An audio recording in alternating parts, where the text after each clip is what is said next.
חסכתי 200,000 שקל במשכנתה, זה וואו, אני לא ידעתי את זה. שמי רחל עטר, נשואה +2, גרה בחריש, עובדת כמנהלת חנות תאורה, בת 51. המלחמה תפסה אותי במקום ממש לא טוב, וכתוצאה מזה ירדו המחירות. ולכן לא הייתה ברירה, הבוס שלי פיטר אותי ממקום העבודה, ואז אני חיפשתי דרכים איך להוריד את ההוצאות של הבית. אז פניתי לכמה חברות כדי לעשות מחזור משכנתה, ואחרי איזה 6-7 חברות נתפסתי על מרכז האשראי. פניתי אליהם וענה לי בחור מאוד מקצועי, מאוד חם ומקשיב. היה מאוד מאוד קשוב לרצונות שלי, ויצאנו לדרך. זה רץ, לא הייתי צריכה להשיג את המסמכים, הוא עשה את הכל.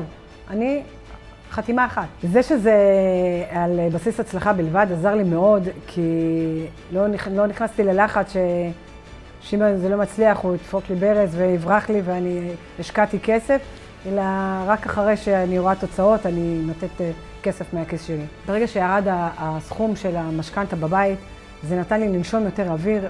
חסכתי 200,000 שקל במשכנתה, זה וואו, אני לא ידעתי את זה. אני מאוד מאוד ממליצה, וכל מי שרוצה מוזמן לפנות אליי, אני אתן המלצה בחום, כן לפנות לחברת מרכז האשראי, על קודם כל ההצלחה בטוחה, קודם כל על יחס חם, קשובים, מקצועיות, ותהליך קל ומהיר.